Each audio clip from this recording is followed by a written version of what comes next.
Selamat datang di channel saya Serangga Gatal. Jangan lupa di subrek, like and share. Mimin doakan semoga kita sehat semua. Oke, kita mulai. Seperti apa rupa anak itu? Wanita itu tiba-tiba bertanya. Pria tua berambut abu-abu di luar paviliun ragu-ragu sejenak sebelum berkata, sekitar 17 atau 18 tahun, dia terlihat cukup tampan, dan memiliki basis kultivasi tingkat roda spiritual. Wanita itu berpikir sejenak, lalu berkata dengan santai, pergi dan undang putra itu. Ini, sepertinya tidak benar. Pria berbaju abu-abu yang duduk di seberang wanita itu mengerutkan kening. Dia adalah kepala Zilia Oshai, dan namanya adalah Yunrong. Putranya dan saya adalah kenalan lama. Jika tebakan saya benar, dia juga di sini untuk menanyakan tentang pergolakan di lautan penderitaan. Wanita itu berkata dengan acuh tak acuh, jadi, apa yang salah dengan pengangkatanmu? Sebuah kata berkibar, tapi itu membawa penindasan bagi Yunrong. Mengambil napas dalam-dalam, Yunrong berkata dengan sungguh-sungguh, pergi dan undang putra itu ke sini. Ya, pria tua berambut abu-abu itu bergegas pergi. Wanita itu mengangkat jari-jarinya yang ramping dan menyelipkan rambut biru di samping telinganya, berpikir dalam hatinya, jika memang pria itu nanti, apakah kamu ingin mengambil kesempatan ini untuk menekannya? Ketika Suyi mencapai loteng dengan tangan di belakang dan berjalan santai, matanya tiba-tiba membeku.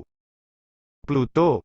Dia mengenali sekilas bahwa wanita dengan rok hitam dengan wajah yang cukup untuk membalikkan dunia, tetapi temperamennya acuh tak acuh dan dingin seperti dewa, dia adalah Pluto. Kapan wanita ini lolos dari kekacauan? Meskipun ekspresi Suyi acuh tak acuh seperti sebelumnya, hatinya keras. Rekan Taoisu, mengapa saya merasa seolah-olah itu ditakdirkan di suatu tempat, sehingga Anda dan saya akan bertemu di situs Zizai? Bibir merah Pluto menunjukkan senyum, matanya berbinar, itu benar-benar orang ini. Menurut saya, ini bisa disebut jalan sempit bagi musuh. Suyi berkata dengan acuh tak acuh. Pada saat ini, ketika dia benar-benar tenang, dia samar-samar menyadari bahwa ada sesuatu yang salah dengan aura di tubuh Pluto. Sepertinya dia membayar mahal untuk keluar dari masalah, atau tubuh Tao di depannya memiliki misteri lain. Suyi berpikir keras. Jalannya sempit. Pluto tidak bisa menahan senyum, kamu benar, kamu dan aku memang sepasang musuh. Memanfaatkan kesempatan ini, Yunrong sudah berdiri, menundukkan kepalanya sedikit, dan berkata, Tuan muda, silakan datang dan bicara. Dia juga penasaran seberapa suci Suyi, mengetahui bahwa mereka mengetahui kata rahasia yang dirahasiakan Zai. Suyi mengangguk, dengan kasar, berjalan ke loteng dan duduk di kursi kosong. Raja Pluto memandang Suyi yang berada di dekatnya dengan penuh minat, rekan Taoisu, coba ku tebak, kamu datang ke sini untuk mengetahui tentang Zai untuk menanyakan hal-hal yang berkaitan dengan pergolakan di lautan kepahitan, kan? Suyi berkata dengan acuh tak acuh, omong kosong, tempat ini berbatasan dengan Laut Pahit, siapa yang tidak bisa menebak ini? Pluto. Dia tidak menyangka Suyi begitu kasar. Untuk sesaat, kedalaman mata menawan itu samar-samar bersinar dengan darah gila. Tetapi pada akhirnya, dia menahan, tangannya yang putih salju terjalin di depan matanya, menggosok ringan, seolah-olah dengan santai berkata, tapi aku juga tahu bahwa rekan Daoisu datang ke lautan kepahitan kali ini, mungkin dengan ini tentang Cui Longxiang. Satu kalimat membuat Suyi sedikit mengernyit, dan berkata dengan acuh tak acuh, sebaiknya jangan mencampuradukan hal-hal yang tidak ada hubungannya denganmu. Pluto tersenyum sedikit dan berkata, saya tidak tertarik pada Cui Longxiang, tetapi saya sangat tertarik pada Anda, Daoyusu, dan saya tidak akan menyembunyikannya dari Anda. Alasan mengapa saya muncul di lautan kepahitan kali ini untukmu. Omong-omong, dia sedikit mencondongkan tubuh ke depan, wajah gioknya yang indah hanya berjarak 1 kaki dari Suyi, sepasang mata menawan menatap mata Suyi, dan berkata dengan serius, jika aku mengatakan itu saya hanya khawatir Anda akan mati di lautan kesengsaraan, apakah Anda percaya atau tidak? Postur duduk dan condong ke depan ini membuat tubuh Yunrong kaku dan merasakan tekanan yang tak terkatakan. Suyi mengulurkan tangan kanannya dan menjentikkan jarinya ke dahi halus Hades, duduklah. Pluto tercengang, dan wajah batu giok yang cantik itu jelas terlihat lesu. Beraninya orang ini menjentikkan dahinya. Bahkan, ketika Sui menembak, dia tidak menggunakan daoxing, dan karena itu, Hades tidak menembak pertama kali, mengira Sui hanya meraih cangkir teh. Siapa sangka jari pria ini mengetuk dahinya. Tampak kejengkelan yang tidak disembunyikan melintas di alis Pluto, dia hendak mengatakan sesuatu. Melihat Sui Yun dengan tenang berkata, tentu saja kamu takut sesuatu akan terjadi padaku. Dalam hal ini, aku tidak pernah ragu. Pluto. Melihat penampilan alami Sui, dadanya terasa sesak untuk beberapa saat, dan dia tiba-tiba memiliki keinginan untuk membunuh orang ini dengan putus asa. Yun Rong, penguasa Zai, tercengang dan gemetar di dalam hatinya. Dia tidak pernah menyangka bahwa seorang pemuda di alam roda roh akan berani berbicara kepada Hades seperti ini. Dan, berani mengetuk dahi Hades. Tapi sekarang, dia masih remaja, tapi sepertinya dia sama sekali tidak peduli dengan Pluto. Siapa dia? Di mana keberanian untuk melakukan ini? Sui tidak banyak berpikir. Dia memandang Yun Rong dan berkata, tujuanku, yang mulia, sudah jelas.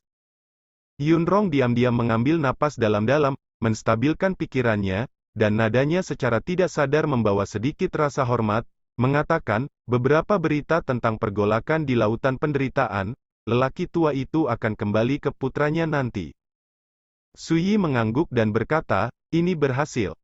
Karena tuannya mengetahui rahasia yang mengatakan, Timur Ember, dunia adalah musim semi, maka saya mengenal tamu terhormat Zai, dan itulah yang seharusnya saya lakukan untuk memecahkan masalah bagi tuannya. Yun Rong mengatakan ini, dan dengan ragu-ragu berkata, aku hanya tidak tahu, siapa namamu. Sebelum Sui dapat berbicara, Hades mencibir, tidak masalah siapa orang ini, karena dia akan jatuh ke tanganku cepat atau lambat. Kata-kata ini mengungkapkan tekad yang tak perlu dipertanyakan lagi. Darah berkilau di mata indah itu. Sui mencibir dan berkata, jika kamu yakin akan menjatuhkanku, mengapa kamu tidak melakukannya? Satu kalimat, penuh penghinaan. Pluto mengerutkan bibirnya, ekspresinya menjadi acuh tak acuh dan dingin. Suasana di lapangan juga menjadi tegang dengan tenang. Yun Rong sedang duduk di atas peniti, dan punggungnya dingin.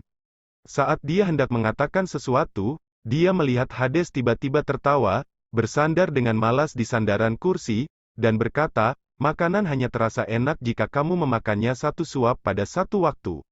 Anda sedang terburu-buru, saya tidak bisa terburu-buru. Suara yang agak magnetis masih bergema, dan suasana tegang di loteng menghilang. Sui menatap Hades dalam-dalam tanpa memprovokasi. Temperamen Pluto murung, dan dia sangat gila. Jika tidak perlu, Sui tidak ingin menangisi wanita gila ini. Yun Rong menghela napas lega, dan dengan cepat mengeluarkan dua slip batu giok dari lengan bajunya dan menyerahkannya kepada Pluto dan Sui masing-masing, sambil berkata, Tuan Pluto, nak, tercatat bahwa itu terkait dengan pergolakan di lautan penderitaan. Beritanya, tolong simpan. Dia hanya punya satu ide sekarang, gerbang kuil Zizai terlalu kecil untuk menampung dua dewa besar ini, dan dia harus menemukan cara untuk mengusir mereka dengan cepat. Sui menyingkirkan batu giok itu, dan tidak buru-buru memeriksanya, tetapi bertanya, selain itu, saya memiliki beberapa hal yang ingin saya tanyakan kepada Anda. Yun Rong tercengang dan menatap Hades. Pluto Rumo sedikit mengernyit dan berkata, Anda ingin saya menghindari kecurigaan? Yun Rong tiba-tiba batuk kering, dan dengan cepat berkata, jangan berani, jangan berani. Sui sedikit tidak sabar, dan berkata langsung, selanjutnya, Anda dapat menjawab pertanyaan saya, jangan memperhatikan orang lain. Sepasang kaki giok ramping Pluto tumpang tindih, memegang pipi harum di satu tangan. Dewa tua itu duduk di sana, dengan santai berkata, kamu bicara, aku mendengarkan.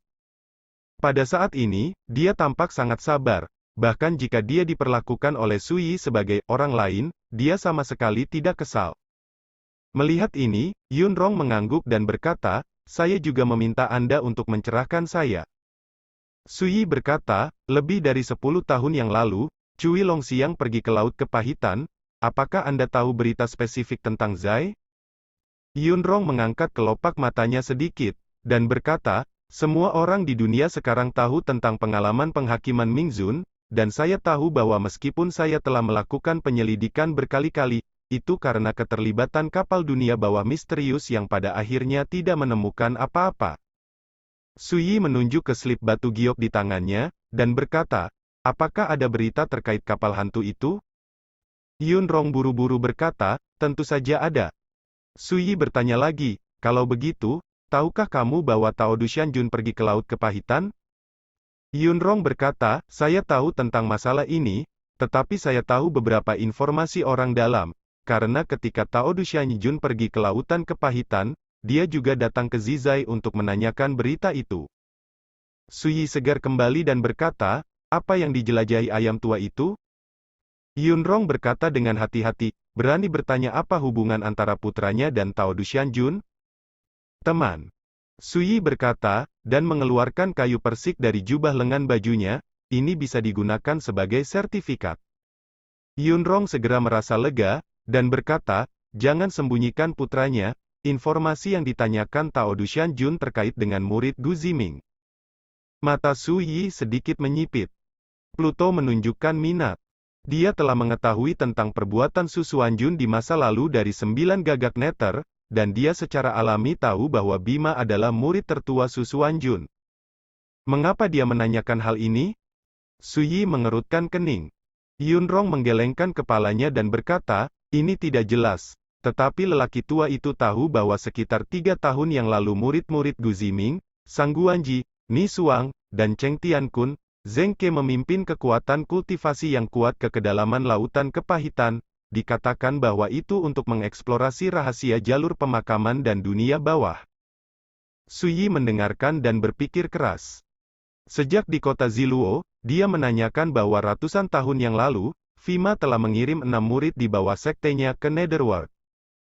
Keenam orang ini masing-masing memimpin pasukan dari Daomen ke-6 dari Gurun Besar, untuk mendengar berita tentang lampu hantu yang memetik sarkofagus. Di antara mereka, Tao Qianqiu telah meninggal di tangannya. Jiang Yingliu dikalahkan olehnya ketika dia berada di klan ular hantu. Dan sekarang, keempat murid Vimalakirti lainnya telah bergabung untuk pergi ke kedalaman lautan penderitaan, ingin menjelajahi rahasia jalan kuburan dan dunia bawah. Bagaimana bisa Suyi tidak memperhatikan ini? Ketika Suyi pergi ke Gunung Taodu, dia mengetahui dari murid Lao Roster, Ye Zhen, bahwa ayam tua menerima surat rahasia dan bergegas pergi ke Laut yang Pahit. Pada saat itu, Suyi bertanya-tanya, siapa pemilik surat rahasia itu, sehingga ayam tua itu harus meninggalkan Gunung Taodu, yang telah dia jaga selama bertahun-tahun. Suyi sekarang samar-samar mengerti. Surat rahasia ini kemungkinan besar terkait dengan murid-murid Vima. 4 murid Vimana juga telah pergi ke tempat pemakaman. Mungkinkah mereka telah menanyakan bahwa hantu tua yang membawa peti mati telah memasuki reruntuhan sejak lama? Suyi tenggelam dalam pikirannya. Penjaga malam pernah berkata bahwa dahulu kala, hantu tua yang membawa peti mati telah meninggalkan 6 peti mati di tanah pemakaman, dan 6 peti mati pada awalnya dikendalikan oleh 6 daosi dari dunia bawah 6 piring. Selain itu, menurut spekulasi Suyi, hantu tua pembawa peti mati yang telah menghilang selama bertahun-tahun yang tak terhitung kemungkinan besar terperangkap di jalur pemakaman. Sekarang, Suyi tahu bahwa dengan pecahnya Lautan Kepahitan, jalan pemakaman dan dunia bawah telah menjadi tempat perhatian di dunia. Ini menarik tidak hanya para Taoist top, tetapi juga murid-murid Vima, dan ayam jantan tua yang terpaksa pergi ke lautan penderitaan. Untuk waktu yang lama, Suyi pulih dari pikirannya dan mengajukan beberapa pertanyaan kepada Yunrong. Sayangnya, jawaban yang Anda dapatkan tidak seberapa. Satu-satunya hal yang mengejutkan Suyi adalah, menurut apa yang dikatakan Zai Yunrong, belum lama ini, salah satu dari 6 dewa besar, Dewa Pedang Gila, muncul di kota malam abadi. Dalam beberapa tahun terakhir, 6 Kaisar Netherworld, mewakili 6 Kaisar legendaris dengan kekuatan tempur terbaik di Netherworld. Ada penghakiman Mingzun Cui Longxiang, darah desolet Mingzun Kuboying, dan pedang gila Mingzun Liu Changsheng. Dan NBSP, teknik. Seperti Cui Longxiang, dia mengendalikan jalan penghakiman, dengan kekuatan membunuh yang mengejutkan, dan memiliki Taoisme tingkat kesempurnaan agung dari alam terpencil yang misterius. Liu Changsheng, si pedang gila, adalah satu-satunya raksasa kendo di enam hantu.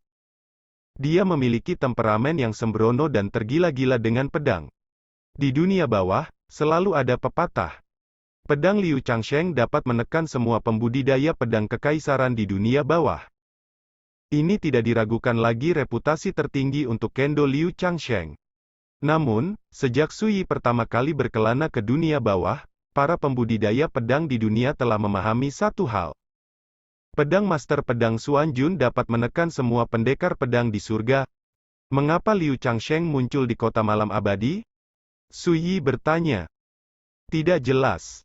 Yunrong menggelengkan kepalanya dan menertawakan dirinya sendiri. Meskipun kita tahu berita Zai dengan baik, tetapi itu melibatkan tokoh-tokoh legendaris seperti pedang gila Mingzun, bagaimanapun juga, kita tidak dapat mengetahuinya. Orang ini hebat. Pluto mau tak mau bertanya. Dia memperhatikan bahwa Sui tampaknya sangat menghargai Liu Changsheng. Yunrong mengangguk dengan sungguh-sungguh, dan berkata, melihat 60.000 tahun terakhir, pedang gila mewakili puncak kendo di dunia bawah, tak tertandingi. Dalam arti tertentu omong-omong, Kuang Jian Mingzun bisa disebut pendekar pedang nomor satu di dunia bawah. Kata-kata penuh pujian. Tapi segera, ekspresinya menjadi sedikit rumit, dan berkata, namun, sejak Master Pedang Xuanjun dari Great Wilderness datang ke Netherworld puluhan ribu tahun yang lalu, semuanya telah berubah. Mengetahui bahwa ilmu pedang Xuanjun mencapai langit, dia adalah yang terbaik di masa lalu dan sekarang, sepenuhnya menutupi cahaya pedang gila Mingzun. Omong-omong, Yunrong menghela nafas, tidak mungkin, Master Pedang Xuanjun terlalu kuat, dia menghormati gurun besar dan mendominasi surga, dia benar-benar sosok yang tak tertandingi, dibandingkan dengan Bangun, pedang gila Mingzun lebih rendah. Yunrong mengubah topik pembicaraan dan berkata, namun, saya tahu bahwa pedang gila Mingzun pernah mengomentari kata-kata Master Pedang Xuanjun. Pluto bertanya dengan penuh minat, bagaimana dia berbicara? Yunrong menunjukkan kekaguman di wajahnya, dan berkata, tidak ada Xuanjun di dunia, kendo seperti malam yang panjang. Kalimat ini tidak diragukan lagi menunjukkan bahwa di jantung Kuang Jian Mingzun, ilmu pedang dari ahli pedang Xuanjun jauh lebih unggul dari waktu ke waktu. Kalimat ini juga mengejutkan Hades. Dia melirik pemuda acuh tak acuh di sebelahnya, matanya yang menawan sedikit berbeda. Itu dia. Sui bangkit dan berencana untuk pergi. Dia telah menikmati kecemerlangan dan kemegahan kehidupan sebelumnya, jadi bagaimana dia bisa peduli dengan komentar ini? Mungkin di mata orang lain, dia telah lama menjadi satu-satunya di kehidupan sebelumnya, dan dia telah menguasai langit dan langit.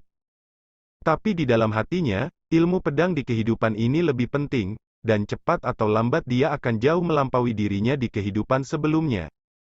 Inilah tujuan reinkarnasinya. Yunrong buru-buru bangun untuk mengirim mereka pergi. Pada saat ini, Pluto tiba-tiba tersenyum dan berkata, teman Taois, saya akan pergi ke Laut Kepahitan hari ini. Jika ada takdir, kita mungkin bertemu di kota malam abadi. Sui berhenti sejenak, sedikit mengernyit, menatap wajah indah Hades yang bisa membalikkan semua makhluk hidup, dan akhirnya berbalik tanpa berkata apa-apa. Menonton sosok tinggi Sui berjalan keluar dari paviliun, bibir merah Pluto melengkung menjadi lengkungan puas, dan dia berbisik di dalam hatinya, Xuanjun, kamu akan ditanam di tanganku cepat atau lambat. Meninggalkan Zilaoxiai, Sui mengeluarkan slip giok yang diberikan oleh Yunrong, dan membacanya sambil berjalan. Slip batu giok berisi semua berita terkait pergolakan Laut Pahit. Namun, setelah ditinjau dengan cermat, Sui menemukan bahwa isi slip batu giok sebagian besar adalah rumor yang keasliannya tidak dapat ditentukan. Hanya sebagian kecil yang layak dibicarakan. Misalnya, kapal dunia bawah hitam misterius itu pertama kali muncul 19 tahun yang lalu, di dekat Storm Ridge, di kedalaman Laut Kepahitan. Dan Storm Ridge, tempat yang ganas, hanya berjarak sekitar 600 mil dari reruntuhan Murder Road Netherland. Dalam 19 tahun berikutnya, kapal dunia bawah hitam muncul sebanyak 13 kali, setiap kali di wilayah laut yang berbeda di kedalaman laut yang pahit. Dalam slip batu giok, lokasi di mana kapal hitam muncul 13 kali juga ditandai. Su Yilu melihat lebih dekat dan menemukan bahwa meskipun keberadaan kapal dunia bawah hitam tidak menentu, mereka tidak pernah meninggalkan wilayah laut 3000 mil yang berpusat di jalan bawah tanah kuburan. Ini mengkonfirmasi spekulasi Su Yi. Pada saat yang sama, juga tercatat dalam slip giok bahwa ada sebanyak 32 kaisar yang telah menghilang secara misterius setelah bertemu dengan kapal dunia bawah hitam seperti Cui Longxiang dalam 19 tahun terakhir.